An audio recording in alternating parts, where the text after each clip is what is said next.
Hello বন্ধুরা, welcome আমার digital ডায়েরিতে। আমার সকল বন্ধুদের আশা করি তোমরা সবাই ভালো আছো আর তোমাদের ভালোবাসায় আমিও ভালো আছি। আজকের এই ব্লগটা একদম অন্য রকমের, অন্য একটা অনুভূতির। কালকে মানে গতকাল চৈত্র সংক্রান্তির ঠিক আগের দিন আমি গিয়েছিলাম তারকেশ্বরে। তো যথারীতি আমাদের পূর্ব পরিকল্পনা অনুযায়ী 3:55 ট্রেন ধরে আমি দত্তপুকুর থেকে ট্রেনে রওনা দিয়েছিলাম। কিন্তু বন্ধুরা, সত্যি কথা বলতে জীবনে প্রথম ফার্স্ট ট্রেন ধরে কোথাও যাওয়ার একটা অন্যরকম অভিজ্ঞতা। প্রথমত আমি যখন বাড়ির থেকে বেরোচ্ছিলাম চারিদিকে ঘুটঘুটে অন্ধকার আর ভূতের, তার সঙ্গে কুকুরের একটু ভয়ও লাগছিল। কিন্তু যখন প্ল্যাটফর্মে পৌঁছলাম দেখলাম যে না, অনেকেই সেখানে উপস্থিত তাদের রোজকার রুটিনের জন্য। আর এদিকে দেখো, যখন ট্রেন এসে থামলো, আমি আর আমার সঙ্গে আমার সহযাত্রী এক বান্ধবী ছিল, দুজনেই উঠে তো হতবাক। ঠিক মতন জায়গায় বসা তো দূর কথা, একটু পা রেখে যে দাঁড়াবো সেটুকুও জায়গা নেই। কিন্তু মানুষগুলোকে দেখে এত মায়া লাগছিল যে কাউকে যে বলবো সরতে বা উঠে বসতে, সেটাও যেন কেমন লাগছিল। দু একজন অবশ্য বসেছিল যারা কিনা ফুলের মালা গাঁথছিল। ওদেরকেই বললাম, তোমরা তো বসে আছো, তোমরাই একটু জায়গা দাও। কিন্তু ওরা শুনবে না, ওরা বারবার বলছে ওদেরকে ডাকতে।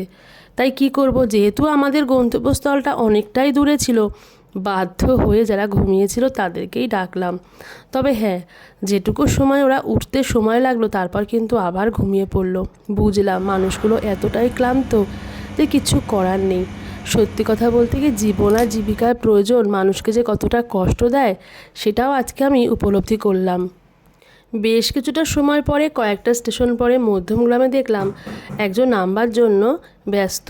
তাকে আমি জিজ্ঞাসাই করে ফেললাম যে মাসি, তুমি কখন উঠেছো ট্রেনে? সে বলল, ট্রেনে তো উঠেছি ঠিক মনে নেই, কিন্তু আমি ঘুম থেকে উঠেছি 2টোর সময়।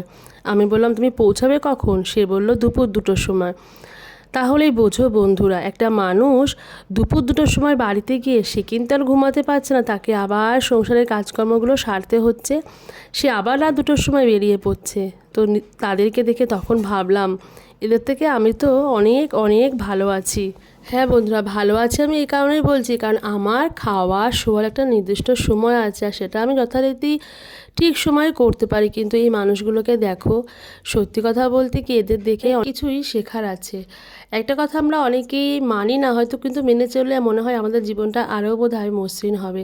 তুমি যখন ভাববে তুমি অনেক কষ্টে আছো, তখন তুমি দেখবে তোমার থেকে কারা আরও বেশি কষ্টে আছে, তাদেরকে দেখবে তখন তোমার মনে হবে যে তোমার জীবনের কষ্টটা বুঝি কষ্টই না। তো যাই হোক, ভালো লাগলো ভিডিওটা, তাই তোমাদের সঙ্গে এটা শেয়ার করলাম। কেমন লাগলো অবশ্যই জানিও, আমার পাশে থেকো, আমাকে সাপোর্ট করো। আর হ্যাঁ, অবশ্যই গুড আফটারনুন, সবাই ভালো থেকো, সুস্থ থেকো, টাটা।